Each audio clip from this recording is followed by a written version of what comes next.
What's going on, y'all? It's your boy No Credit, and I'm back again with another one. I need you guys to do me a favor, hit that like button, hit that subscribe button, hit that notification icon for more videos and lives like these. That being said, let's get into it. So, boxing fans are saying this is the year of the upsets. They're saying there's going to be a lot of upset this year. A lot of the top fighters are going to lose. And it all started with Devin Haney losing to Ryan Garcia. I completely disagree. These guys are saying Crawford's going to lose to this guy with only 10 fights. Canelo's going to lose to Mongia. I mean, people are making bold prediction this year. Um, I don't see it. I don't see Crawford losing. I don't see Canelo losing either, honestly. I mean, but if Canelo was to lose, I wouldn't be shocked. But if Crawford lost, then that's a real shocker. That's a real shocker. Like, what? This Crawford versus Madrimal fight is a very dangerous fight, but it can also be a very easy fight because of Madrimal's size. Madrimal is too small. Usually, when Crawford is fighting the guys, Crawford is usually the real small guy. He's usually undersized. A guy would be taller than him by an inch or just way bigger than him. In this case, Majimov, yeah, he's stocky and all, but him and Crawford looks about the same height. And that's bad for him because he's right there to get hit. He don't want to get hit with those. Imagine getting hit with shots you don't see, clean counter punches on the point of target, on your chin, on your temple, over and over, and you can't hit that person. This person can hit you, but you can't hit them. The first thing we're gonna notice in this fight, the speed difference. Bud's gonna have an enormous speed difference when he's fighting this Madrimov kid. It's gonna be a huge gap when it comes to the speed department. Bud has the faster hand.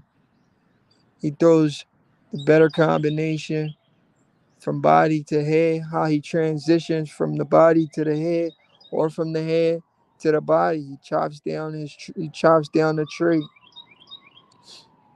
But anyway, let's get into it, man. It's a lot of stuff to talk about in this sport of boxing. We'll start off with Gervonta Davis. Um, so Gervonta Davis, we all know a fight is about to happen. Gervonta versus Frank Martin, and every time Gervonta is about to fight, we just gotta brace ourselves because a lot of bullshit is about to happen. This is how these guys promote these fights when they're about to fight. All these crazy publicity and news just comes out. Got people talking about it more than people talking about the actual fight. It's like their way to get you tuned in. I wouldn't be surprised if they say Gervonta's going to jail again. I won't be surprised if they say that. I honestly wouldn't be surprised if they said that because how crazy everything is going on and how these guys promote. It's crazy how these guys promote when it comes to the sport of boxing. You know, I mean, look at Ryan Garcia. I think Ryan Garcia is the only guy that admits that everything he does for promotion is trolling. And Shakur Stevenson as well. Shakur Stevenson, I remember when Shakur Stevenson was a little younger a couple years ago when he first signed the top rank. He was trolling us and he said And behind the scenes, they was doing like a little documentary, and Shakur was like, "Okay, I'm about to troll Twitter real quick. I'm gonna type this up and see how they react." And he's literally on his phone just laughing at the comments from just saying anything, because people just read stuff and just go with the flow. They don't question nothing. They don't say, "Nah, that guy's playing," or "He's messing with us." They just go with the flow. So basically, what Shakur was doing was he literally just went on his phone and he typed a few things on Twitter, and people started going off in the comments. He said one of the things he typed, he was like, "I'm moving up to 147." He was at 130 at the time. He said, "I'm moving up to 147 to challenge Terence Crawford in my next fight." And box. This was before Terence Crawford fought Earl Spence, and boxing fans was like, "Crawford will duck that young gladiator." Shakur was reading it. Even Shakur started cracking up. He was like, "Hey, yo, they just said Bud don't want no smoke with me, and Bud's gonna duck me." You see how crazy boxing fans are? They were saying Bud was gonna duck Shakur, who was fighting at 130, but was trolling the public, saying he was gonna move up to 147 to fight Bud in his next fight.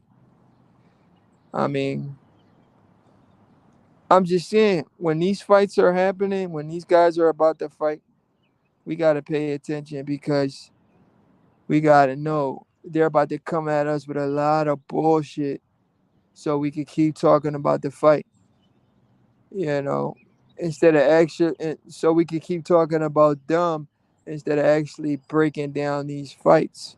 Talking about, yo, did you see what Ryan Garcia did? Ryan Garcia got kidnapped and shit like that.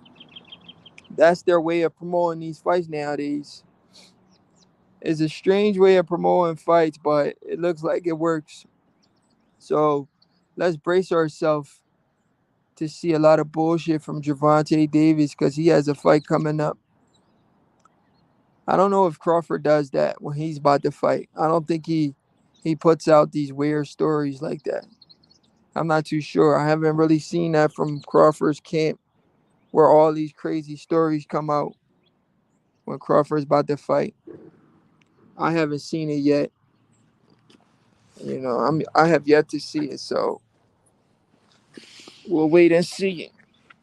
I'll wait and see what's going on, because I have yet to see Crawford can't put out these crazy videos. So all I can say is we'll wait and see, but I have yet to see it. So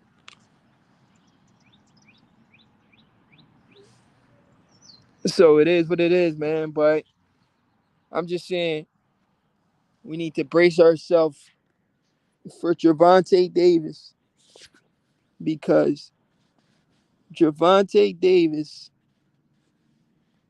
is about to troll the shit out of us. He's about to troll us really bad. He's gonna come up with all of these crazy stories just so we can keep talking about him, just like his boy Ryan Garcia. Like, look at what he's doing now. The dude literally said he wants to punch his promoter in the face. Do that even sound right? Why would a fighter come out of his mouth and say, "I can't wait to punch my promoter in the mouth when I see him"? Like, these dudes promote their fights in a really, really strange way. And then people are saying Gervonta is smashing Floyd Mayweather's daughter. Like, what? These rumors were all from years ago. Like 5 years ago, people were saying that stuff. Now they're resurfacing again. They need to come up with new schemes and new ways to promote these fights, because some of the stuff they be doing is like a little over the top, in my opinion. It just makes me say, all right, I just want to see the fight right now. because I don't want to fall for the bullshit like I did when it came to Ryan Garcia and Devin Haney. Darren Collins Jr., salute. He said, "What up, no credit? You peep all these Bud Hates channels popping up with ridiculous narrative.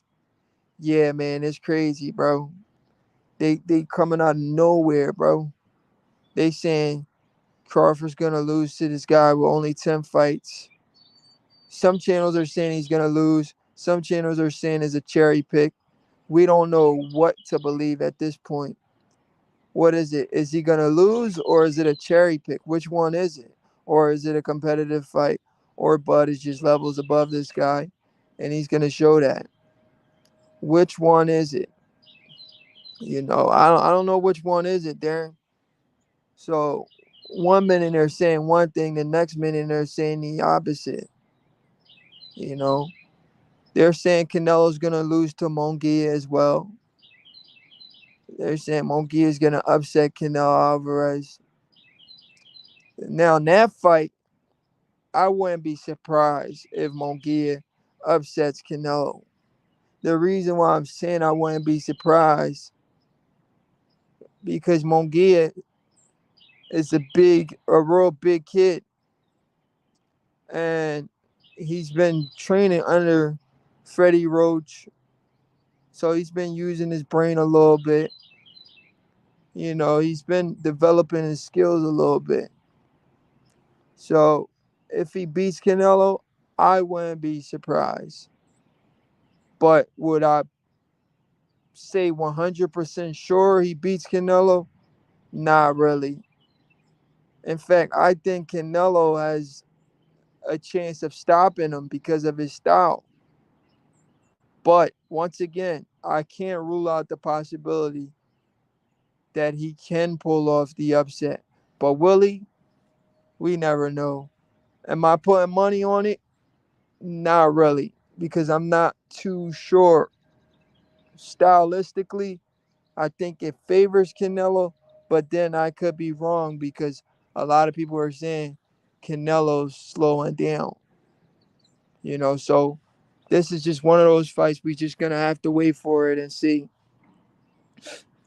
This new channel said he should have fought Lara or Danny Garcia. You can't make this up. Darren Collins Jr., that new channel is new to boxing because Lara is at 160. Crawford is at 154. So that channel is a new boxing fan and a casual boxing fan. So they wanted Crawford to go up 2 weight classes to fight Lara because Lara fights at 160. Danny Garcia said he wants to fight Lara, but he wants to fight Lara at a catchweight. So the person that's saying he needs to fight Lara at 160 don't needs to fight Lara next don't make sense because Lara doesn't fight at 154. He fight at 160. So they are new boxing fans that don't know shit about the sport and need to educate themselves so they can know what weight classes these guys are in. But anyway, moving forward.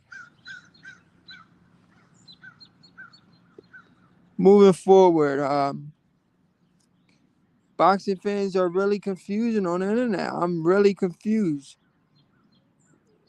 Let me read what Darren had to say. He says, the card also featured Ortiz and Zhu, who both ducked. Hey, yo, that's funny. And you're right. Both Ortiz and Zhu ducked Terence Crawford. But a lot of these channels won't talk about it. They'll try to ignore it. Like, no, y'all can't ignore that. Virgil Ortiz was offered a Terence Crawford fight twice, and he turned it down. He got offered that fight twice, and he turned it down. Do y'all know that? They offered this man this fight twice, and he turned it down. He said, I'm good. He said, I don't want no smoke with Bud. This is what Virgil Ortiz said. The president of the WBO exposed him. He said, I offered to fight the Virgil Ortiz twice. And he said no, he wasn't ready. Jerron Ennis also turned down the Crawford fight twice. You know what I'm saying? I mean, but people don't want to come on here and tell the truth. They want to ignore the facts because there's a hate Terence Crawford movement going around. I don't know why. The guy has been a consummate professional since he joined the sport of boxing. You hate him because he keeps winning? Is that why you hate him? Which makes no sense. Shouldn't you like a guy for winning and being dominant while doing it? You want him to lose that bad? That every single fight you're going to pick against him? Huh? It just doesn't make sense and it's not adding up. WBO president ratted him out. Yup, that's facts. The WBO president did tell on him, did say that he offered to fight the Virgil, and Virgil turned it down twice. Pimp Maine, salute. Meanwhile, Spence fighting Derek James, RuPaul James in court. Derek RuPaul James in court. Pimp Maine, salute. Yeah, you know, that situation is getting worse and worse. I don't like it, man. Um, I don't like when a fighter and his trainer are beefing. Be, like, despite everything we've been through in the last 5 years, going back and forth with Earl Spence fans, Earl sexuals, because I once was an Earl Spence fan until he showed his hand when he ducked Crawford for 5 years and prolonged the fight. But does that mean I wish bad on Earl? Nah, nah. Me wanting to see Crawford punish the guy has nothing to do with me wishing bad on the man every single fight or wishing bad on him in his personal life. So his situation with his trainer is a terrible situation. I wish they could fix their differences. I wish Earl should pay his trainer. A relationship between you and your trainer should not be ruined because of money. A relationship between you and your trainer, if it is ruined, it should be ruined because your trainer didn't have no answers for a fight you was in, and when you came back to the corner, they didn't have an answer for you. So you need to find a trainer that has an answer for every single situation. So because you look to these trainers to have their answer, to do their homework, to pick up on stuff that you can't pick up on. For example, right? I had an amateur fight one time and I was fighting this guy, but I didn't realize this dude was southpaw, and it was very difficult for me to land my jab on this guy, right? And I didn't pick up that he was southpaw. I was just trying to, cause it's an amateur fight, so you trying to throw punches real fast and get your points off. But it was very difficult for me to get to this guy because he was southpaw. So the very first round, I lost the very first round. So when I went back to my corner, I looked at my trainer, and my trainer looked at me. And it's like, you know what's going on in there, right? I said, what? He said, this dude's southpaw. I said, oh snap, yeah, that's why I can't really land nothing on him, cause he's southpaw. My trainer was like, go southpaw with him. Go southpaw with him, or circle to your left. I mean, circle to your right. I was like, all right, I'm gonna go southpaw with him, cause I'm also pretty good southpaw. The very next round, I went southpaw with him, start hitting him with all types of jabs, because now my lead hand is also my power hand. I start hitting him with multiple jabs, and I would turn off the jab. I would hook him off the jab, kind of similar to what Ryan Garcia was doing to Devin. So I'll feint, double jab him, and then come over the top with a hook, because my lead hand was now my power hand. So I was hitting him with power jabs and hooks, and I dominated the fight, fighting from southpaw, and it was an easy night. All because my trainer was there to tell me what my opponent was doing, because I was so locked in the moment, I couldn't figure out that my opponent was literally southpaw, and that's why it was a little difficult for me to get to him. And my trainer was there to tell me what's going on. So if you don't have a trainer that opens your eyes and lets you know, like, hey, he's hitting you with the same punch over and over because you're dropping this hand. So next time you throw a punch, make sure you keep that right hand up, because he's looking to counter you every time. If Derrick James never did that for Earl, then I understand Earl leaving Derrick James. But to leave Derrick James because of money, it makes no sense. And I don't like to see that. Pimp Main salute. He says they hate him because he's not ghetto and loud and is a stand-up family man. They don't like black men that is not dysfunctional and doing what they want. This is 100% facts, Pimp Main. Salute. That's exactly why they hate Bud, because he's a stand-up guy, a family man, and he does everything he's supposed to do. And most importantly, he's a knockout artist. He always get the job done in impressive fashion. And some boxing fans don't like to see that. They want Crawford to be a runner, like they call a lot of athletic black boxers. They say these guys are runner. But we got a guy in Terence Crawford who could do it all, but he comes straight forward. He comes towards you, and he comes to hurt you. One of Terence Crawford's favorite things to say is, you don't play boxing. When the knockout comes, I'm going to take it.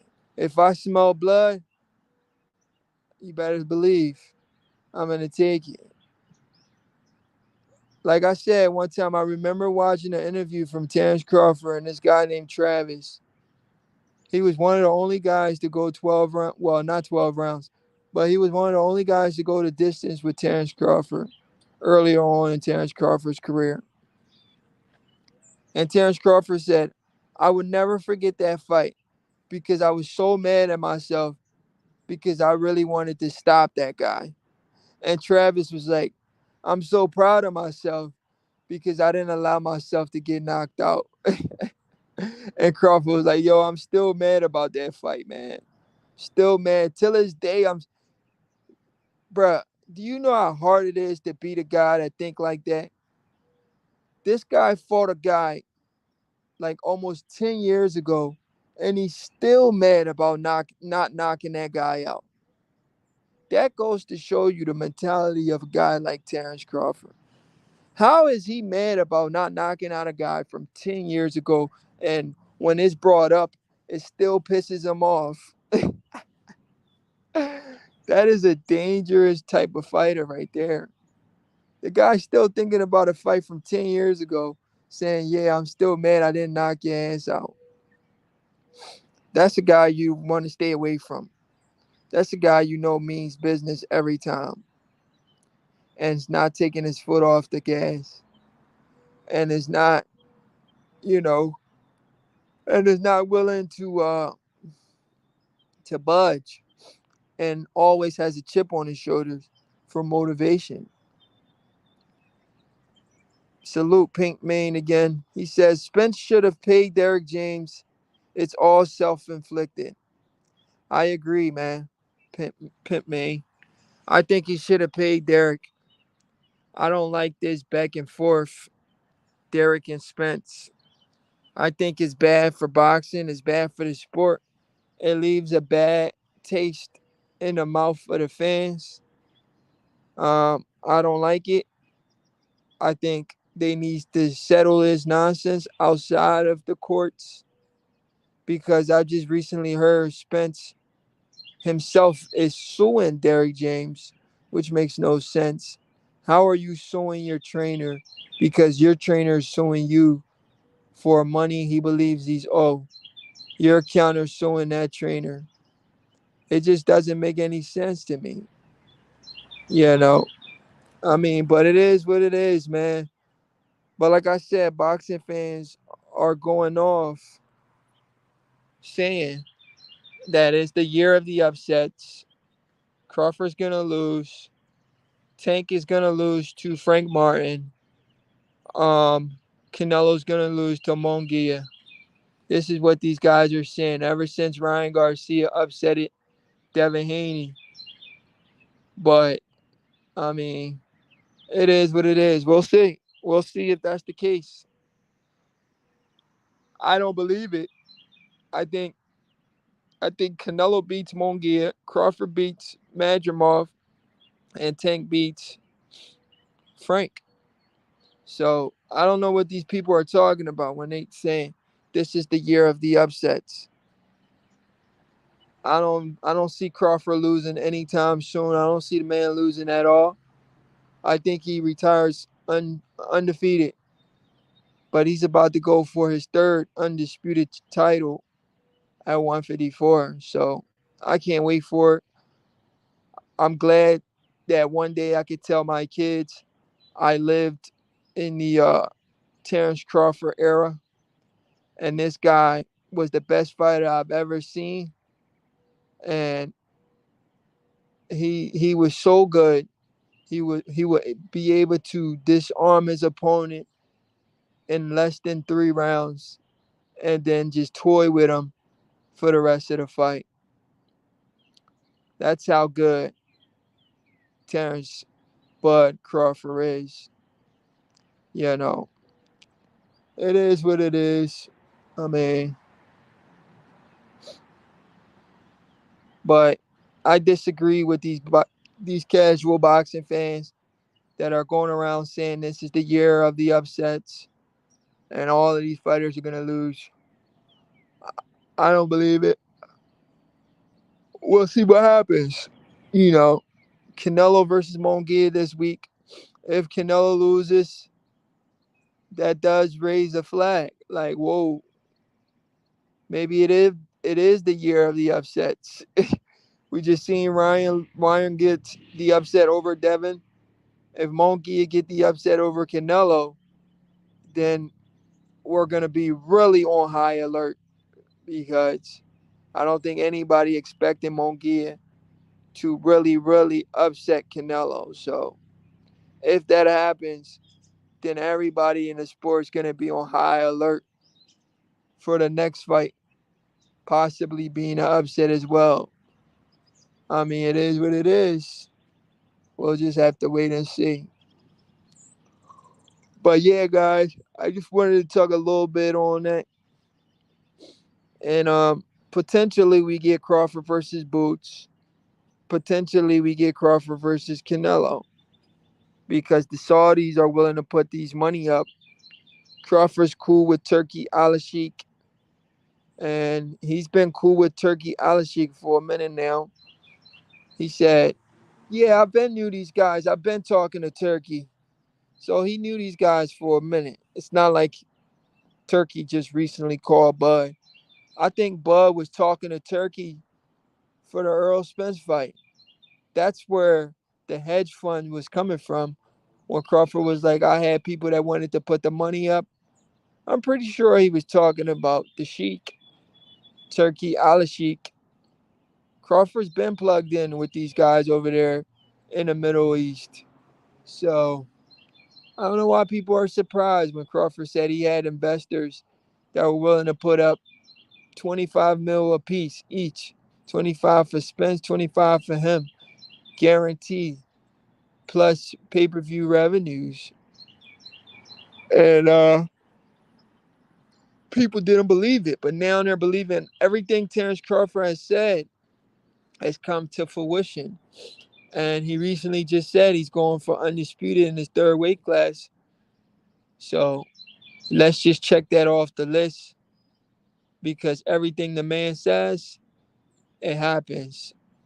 Like I said, I'm just glad to be in the Terence Bud Crawford era. But yeah, this is a stat card. Virgil Ortiz, Tim Tszyu, Isaac Cruz, Jose Valenzuela, Abner Maris, Leo Santa Cruz. I mean, it's just a stat card. I don't know why people are hating on this card. But yeah, guys, it is what it is. I need you guys to do me a favor, hit that like button, hit that subscribe button, that notification icon for more videos like this. Tap your boy Cash App if you want a video request, if you want me to talk about something on my channel, maybe it was something I missed and you wanted me to speak on it. Tap the Cash App. Show your boy some love. That being said, I'm out, y'all. I'll be try to be back a little later, but I gotta get ready for work. It's your boy No Credit, and I'm out.